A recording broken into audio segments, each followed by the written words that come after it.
নমস্কার বন্ধুরা, আমি অনুরাধা সেনগুপ্ত। আবার মনের মাঝে বাংলার আরেকটা পর্ব, আরেকটা ভিডিও নিয়ে তোমাদের কাছে এসেছি। এই সপ্তাহে আমার দেরি হয়ে গেল, একটু ব্যক্তিগত কাজকর্মে ব্যস্ত ছিলাম। তবুও ইচ্ছে ছিল যেন পর্বটা বা ভিডিওটা মিস না হয়ে যায়, তাই আসছি দুদিন দেরি করেই। কিন্তু ইংলিশে একটা কথা আছে, বেটার লেট দ্যান নেভার। আমি সেটা খুব ভালোভাবে মানি, খুব মন থেকে মানি। আজকে এসছি এই বইটা নিয়ে। এর আগেও এসছি তোমাদের কাছে, আবার সুকুমার রায় বহুরূপী। রায় পরিবারের একজন রত্ন এবং তার লেখা অনেকগুলো মণিমুক্তার মধ্যে বেশিরভাগ গল্পগুলো এই বইটার মধ্যে ইনক্লুডেড আছে। বহুরূপী মানে বলেছিলাম চ্যামেলিয়ান বা গিরগিটি, যেটা বাংলায় বলে মানে যারা রং বদলায়। এইটার মানে হচ্ছে যে, এক্ষেত্রে আমার মনে হয় এটার মানে হচ্ছে যে যা যা গল্প আছে তারা আমাদের জীবনের নানা রকম রঙের পরিচয় দেয়। এই গল্পগুলোর মাধ্যমে আমরা সেই পরিচয়টা পাই। কত রকম রং হতে পারে জীবনের, কত রঙিন হতে পারে, কত ভ্যারাইটি ইংলিশে এটা বলে। তো আজকে যে গল্পটা পড়বো সেটার নাম হচ্ছে এইটা, অসি লক্ষণ পণ্ডিত। অসি মানে হচ্ছে তরোয়াল, মানে সোর্ড আর কি যেটা বলে। তো অসি লক্ষণ পণ্ডিত হচ্ছে এমন একজন পণ্ডিতের কথা যে এই তরোয়ালগুলো পরীক্ষা করত। কিন্তু আসলে সে একজন খারাপ লোক ছিল, শট বা ঠকাতো আর কি সবাইকে। তো কিভাবে সে নিজেই একদিন শাস্তি পেল নিজের অন্যায়ের, সেইটা নিয়ে গল্পটা। আমি একটা একটা করে প্যারাগ্রাফ খানিকটা পড়বো, পড়ে বুঝিয়ে দেব। অসিলক্ষণ পণ্ডিত। রাজার সভায় মোটা মোটা মাইনেওয়ালা অনেকগুলি কর্মচারী। তাদের মধ্যে সকলেই যে খুব কাজের লোক তা নয়। দু চারজন খেটে খুঁটে কাজ করে, আর বাকি সবাই বসে বসে মাইনে খায়। মানে রাজসভার কথা বলছে। একজন রাজার সভায় তো আরও অনেক, রাজামশাই ছাড়া রাজ্যটাকে চালানোর জন্য তো আরও অনেক কর্মচারী লাগে, লোকজন লাগে। তো অনেকেই আছে, কিন্তু সবাই যে মন দিয়ে, প্রাণ দিয়ে বা সৎভাবে খেটে রোজগার করে, খাটে, নিজের দায়িত্বগুলো ভালো মতো পালন করে তা নয়। কিছু কিছু লোক কোনো কাজ না করে, কাউকে ঠকিয়ে বা কম কাজ করে নিজের মাইনেটা পায় আর কি রাজামশাইয়ের থেকে। কিন্তু তাদের যতটা পরিশ্রম করার দরকার, বা তাদের যতটা নিষ্ঠা বা ডিভোশন যেটা ইংলিশে বলে, বা সৎভাবে যে কাজ করা, নিজের কাজের প্রতি যে ডিভোশনটা থাকার দরকার, সেইটা তাদের নেই। তারা লোক ঠকিয়ে রোজগার করে বা রাজসভার টাকা ধ্বংস করে, এভাবেও ভাবা যায়। যাই হোক, কিছু লোক তো সবসময় এরকম হয়। তাদের মধ্যেই একজনের কথা বলা হচ্ছে, যারা ফাঁকি দিয়ে রোজগার করে। তাদের মধ্যে একজন আছেন, তিনি অসিলক্ষণ পণ্ডিত। তিনি রাজার কাছে এসে বললেন, তিনি অসিলক্ষণ অর্থাৎ তলোয়ারের দোষ গুণ বিচার করতে জানেন। মানে তরোয়ালের দোষ গুণ, মানে তরোয়ালটা কতটা ভালো খারাপ সেটা উনি পরীক্ষা করতে জানেন, বা বলতে পারেন যে সেটা সত্যিই ভালো তরোয়াল না খারাপ তরোয়াল। রাজা তো বিশ্বাস করলেন, বললেন। অমনি রাজা বললেন, উত্তম কথা, উত্তম মানে ভালো কথা। আপনি আমার সভায় থাকুন। আমার রাজ্যের যত তলোয়ার আপনি তার লক্ষণ বিচার করবেন। মানে আমার রাজ্যের তলোয়ার না তলোয়ার, এটা একটা কথা। বাংলা ভাষায় বহু জায়গায় আমি তলোয়ারও পড়েছি, আবার তরোয়াল শুনেছি বলতে, এই মুহূর্তে খেয়াল পড়ছে না দেখেছি কিনা, কিন্তু এই দুটোই চলে আর কি। যাই হোক, এখানে যেটা আছে সেটাই পড়ছি, তলোয়ার। তো রাজামশাই বলছেন যে আপনি আমার দেশে যে কটা তলোয়ার আছে আপনি তাদের লক্ষণ বিচার করবেন। আপনি বলবেন যে সেগুলো ভালো তলোয়ার না খারাপ তলোয়ার। সেই অবধি ব্রাহ্মণ রাজার সভায় ভর্তি হয়েছেন, মোটা রকম মাইনে পাচ্ছেন, আর প্রতিদিন তলোয়ার পরীক্ষা করছেন আর বলছেন এই তলোয়ারটা ভালো, এই তলোয়ারটা খারাপ। ভারী কঠিন কাজ। তো তখন থেকে তো রাজামশাইয়ের সভায় ওনারও চাকরি হয়ে গেছে, ভালো মাইনে পাচ্ছেন, আর খালি তলোয়ারগুলো পরীক্ষা করে বলছেন এটা ভালো ওটা খারাপ। তো ভাবছে কিভাবে পরীক্ষা করা হচ্ছে। হ্যাঁ, তো আমারও প্রথম যখন পড়েছিলাম ভাবছিলাম তলোয়ার পরীক্ষা করবে কি, ধার আছে কিনা সেইটুকুই তো বুঝবে, এর বেশি তো তলোয়ারটার দোষ গুণ কি, তলোয়ার তো একটা অস্ত্র, তাই না? তো দেখো কি করেন। ভারী কঠিন কাজ। কত তলোয়ার ঘেটে ঘুটে দেখে আর শুকে চটপট তার বিচার করেছেন। তার বিচারের নিয়মটি কিন্তু ভারী সহজ। মানে উনি নাকি অসি লক্ষণ, মানে অসির লক্ষণ বা অসি ভালো কিনা সেটা উনি পরীক্ষা করেন, কিন্তু সেটা সত্যি কিভাবে পরীক্ষা করেন সেটা খুব অদ্ভুত ব্যাপার। কি করেন, তলোয়ারগুলো ভালো করে নেড়ে চড়ে দেখেন, শোকেন, গন্ধ যেন তলোয়ার গায়ে কোনো গন্ধ আছে, তারপর বিচার। তলোয়ার বিচারের নিয়মটা ভারী সহজ। কি সহজ? তলোয়ার এনে যখন তার হাতে দেওয়া হয় তখন তিনি সেটাকে শুকে দেখেন। তলোয়ার যারা বানায় তারা তলোয়ারের গায়ে নিজেদের মার্কা তাদের মার্কা এঁকে দেয়, মানে মার্ক বা নিজের নাম লিখে দেয়। ধরো অনুরাধা বানাচ্ছে, তো আমি হলো অনুরাধা লিখে দেবো তরলের কোনো কোথাও ছোট্ট। যেমন কোনো ছবির শেষে আর্টিস্ট বা পেইন্টার নিজের সইটা করে দেয়, তেমনি তলোয়ার যারা বানায় তারাও তো তাদের তো একটা কাজ এটা। তো সেই কাজের পরে নিজে কে বানিয়েছে সেই ছাপটা ছেড়ে যাওয়ার জন্য তাদের নিজের নামটুকু লিখে দেয়। হ্যাঁ, অনেকেই করে এটা, মানে সই করা, নিজের একটা চিহ্ন রাখা। তো সেই মার্কটা ওরা রেখে দেয়, সেই দেখে বলে যায় তলোয়ার কার কোনটা, মানে কোন মানুষ কোন তলোয়ার বানিয়েছেন। ধরো তোমরা যেটা বানিয়েছো তোমাদের নাম লিখলে, তখন বুঝলো আচ্ছা তোমাদের বানানো, আমি বানিয়েছি আমার বানানো, তো সেই নামটা দেখে বোঝা যায়। পণ্ডিত মহাশয় শুকবার সময় সেই মার্কাটুকু দেখে নেন। পণ্ডিত মহাশয় এবার বিচারের ফন্দিটা শোনো। যাদের উপর তিনি খুব খুশি থাকেন, যারা তাকে পয়সা টয়সা দেয় আর খাইয়ে দাইয়ে তোয়াজ করে, তাদের তলোয়ার দেখলেই তিনি নেড়ে চুড়ে টিপে টুপে বলেন, খাসা তলোয়ার, দিব্যি তলোয়ার, 1000 টাকা দামের তলোয়ার। মানে নিয়মটা হচ্ছে প্রথমে উনি সেই নামটা দেখেন, হ্যাঁ, এবং যদি দেখেন যে সেটা কেউ চেনা এমন লোক যে ওকে খুব যত্ন করে, মাঝে মাঝেই টাকা পয়সা দেয়, ভালো ভালো খাবার দাবার দেয়, কখনো উপহার দেয়, খুব তাদের খুব ওকে আপনি ভালো এরকম তোয়াজ করে, মানে এরকম বলে যে আপনার গুণের কোনো শেষ নেই, ইত্যাদি ইত্যাদি এইসব বলে আর কি। তখন তাদের উপর তো তিনি খুব খুশি থাকেন, তো যখনই তাদের নাম দেখেন সেই তলোয়ারটাকে সবক্ষণই বলে দেন খাসা তলোয়ার। খাসা মানে খুব ভালো, দিব্যি তলোয়ার, দিব্যি মানেও খুব ভালো।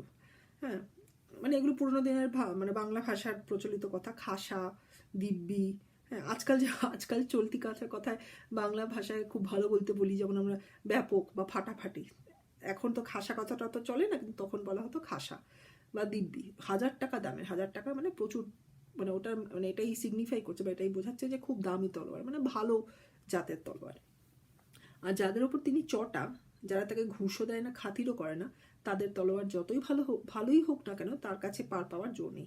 সেগুলো হাতে পড়লেই তিনি অমনি একটু শুকিয়ে নাক সিটকিয়ে বলে ওঠেন, অতি বিচ্ছিরি, তলোয়ারটা নয় যেটা কাস্তে করেছে। মানে প্রথমে নামগুলো যাদের পছন্দ তাদের এইভাবে ভালো কথা বলেন, যাদেরগুলো পছন্দ নয়, মানে ধরো ওকে টাকা পয়সা দেয় না বা তোয়াজ করে না, ওকে খুব বা চলতি কথা যেটা বলে তেল দেওয়া, হ্যাঁ, সে তেল দেয় না, আপনি খুব ভালো, ওকে খাওয়ায় দেওয়ায় না বা পয়সা করি দেয় না। ঘুষ মানে হচ্ছে ইংলিশে যেটাকে ব্রাইব বলে, মানে পয়সা দেওয়া আর কি, অকারণ পয়সা দেওয়া।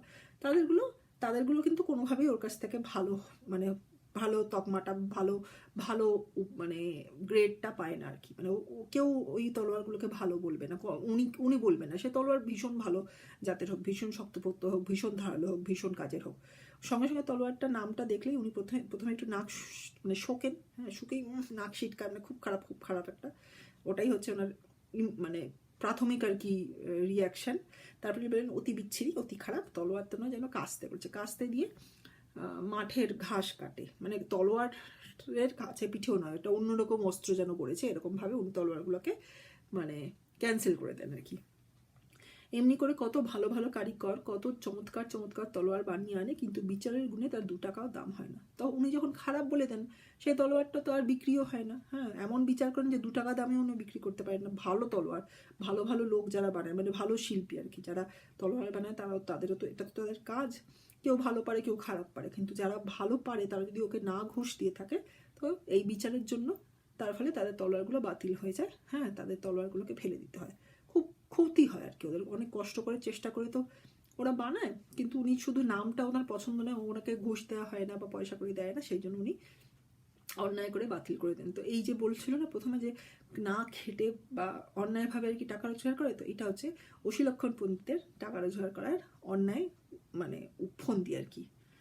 এর মধ্যে একজন ওস্তাদ কারিগর আছে। আচ্ছা, একটা কথা বলি, কারিগর লেখা হচ্ছে, কিন্তু আমি অনেক জায়গায় পড়েছি কারিগর। তো এটা হয়তো পুরোনো দিনে, এটা আমি জানতাম না, এখন পড়তে জানলাম বা লক্ষ্য করলাম। এটা একটা হয়তো কথাটা আসলে কারিগর, আমি পরবর্তীকালে বহু জায়গায় কারিগর করেছি।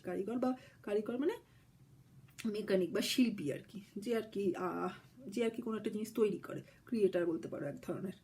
তো এমন একজন ওস্তাদ কারিগর আছে, সে বেচারা মন প্রাণ দিয়ে একখানি তলোয়ার গড়ে আর বিচারক মশাই দূর করে সব বাতিল করে দেন। ওস্তাদ মানে খুব ট্যালেন্টেড এক্ষেত্রে। হ্যাঁ, তো সেরকম একজন লোক আছে যে ভালো করে তলোয়ার বানায়, কিন্তু উনি দূর করে সব ক্যান্সেল করে দেন।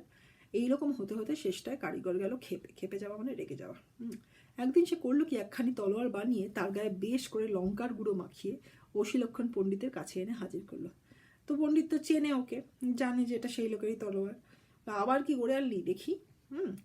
তো পণ্ডিত নিতান্ত তাচ্ছিল্য করে, তাচ্ছিল্য মানে খুব ফালতু, তুমি এটা কি এনেছো আবার, এরকম একটা ভাব করে বলে আবার কি গড়ে আনলি দেখি। গড়ে আনা মানে তৈরি করে আনা।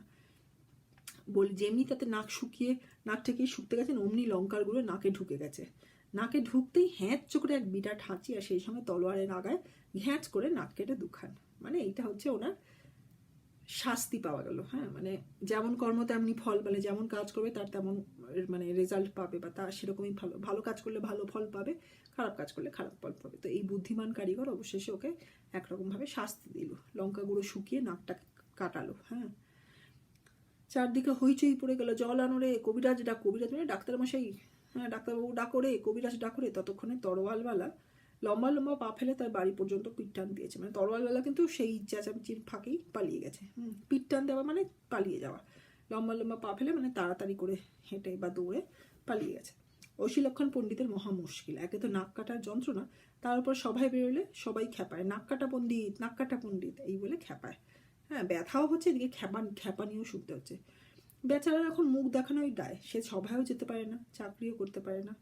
হ্যাঁ, কারণ গেলেই আর কি সভায়, রাজসভায় গেলেই সবাই খ্যাপায়, আর চাকরিও করতে পারে না। তার তো নাক কেটে গেছে, সে আর শুকবে কি করে, যেহেতু শুকতে পারছেন তাই চাকরিও তার গেল। তাকে দেখলেই লোকে জিজ্ঞাসা করে তলোয়ারটা কেমন ছিল। বাংলায় যখনই ভূতের কথা বলা হয়, ভূত কথা বলছে, বা নাক বন্ধ হয়ে গেছে সর্দির জন্য, তখন মানুষ কীভাবে কথা বলে, তখন তো একটু করে নাকি সুরে, খুব সরু সুরে কথা হয়। তো সেটা লেখার সময় চন্দ্রবিন্দু লিখে দেয়।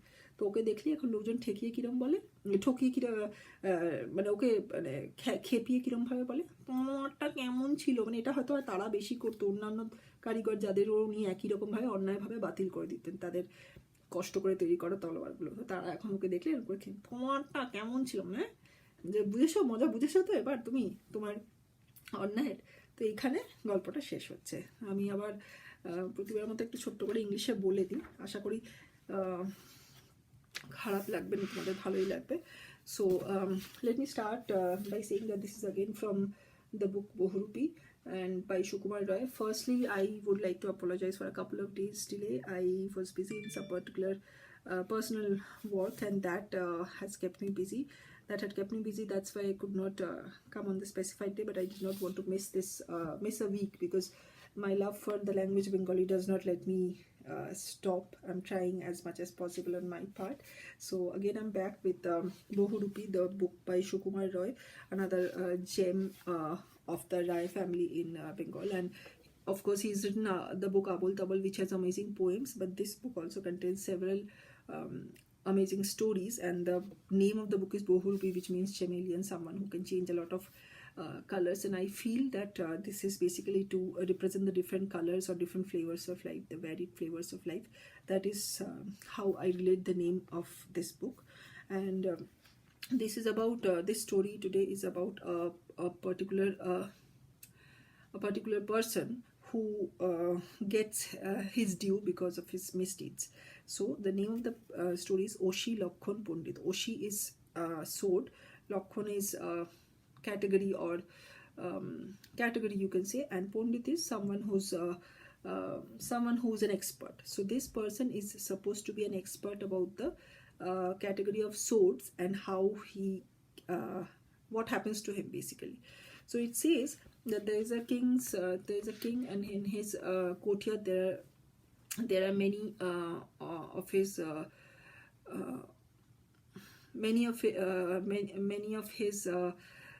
people, or his people who are at his service, and some of them are really good, they are really hardworking, and that is how they earn their salary. But most of them, or like a lot of them, are not really hardworking. They just try to avoid work somehow, just try to fool others and get a hefty salary. That's the majority kind of people in the king's courtyard, or in his country. And of these people who are serving the king, one of them is the Oshi Lakhon Pandit, or the expert who's actually a sword expert. Okay, this person, one day he came to the king and he said that I know how to check swords. I know whether they are good or bad, And the king was very happy. He said, okay, very good. So now onwards, any sword which is made in my country, I'll let you be the judge and tell me whether it's good or bad. So since then he's been serving the king and he's getting a fat salary also. He checks the swords every day, and then gives his verdict whether this is good or whether this is bad. You might feel that this is a very difficult job. It probably might need a lot of effort, but actually no, it's a very easy rule which he follows. He takes the sword, turns it around, and then smells it. Now what happens is, whoever makes the sword, that person puts his signature somewhere on the sword. Okay, so maybe the nail, it's like the signature of a painter, which is there in the bottom part of the, usually the bottom part of the painting. So basically it's a mark of who's the creator of that particular painting. In this case here it will be the sword. So the point is, he first looks into that mark, that he knows whose mark is what. So for example, if I am making it, my name is Anuradha, so maybe I'll write an A. Someone with the name of B will write the name of B, or this way. So he knows who's the maker, or what's their initial. So he says that first, whoever he likes. Now why will he like them? These people, if they bribe him, if they feed him good food, if they often praise him unnecessarily, but tell him that actually unnecessarily, but they praise him, they basically behave nicely with him, in an unfair way, because he's not really doing his job properly. But even then, if they are bribing this person, he looks at those swords and says that, oh, this is amazing, this is really good, this is a really costly one, probably it will cost you 1,000 rupees or even more. So in those days 1,000 rupees was a lot. So that's his way of judging the swords made by those people who bribe him. But the people who do not bribe him, who do not really unnecessarily praise him, do not really feed him or give him gifts, etc., so he looks at those marks, immediately looks at the sword, smells it, and he makes a very it's stinky, and then he says, it's really bad, it's not even a sword, it's probably used for the farm, don't even bring it to me, it's really bad, nobody will pay even a minimal amount. And that's what happens, because he judges them and deems them bad. The swords don't get sold, nobody wants to buy those. And as a result, very good artists, sword makers, they also go away from the king's palace very dejected, because their creation has been cancelled by the sword expert. Now this person, there's one very good sword maker who has also got many of his swords to the expert, but since he does not bribe him, he again, it's really bad, just take it away, you can't sell it, so keeps on doing. Now this person is really angry one day.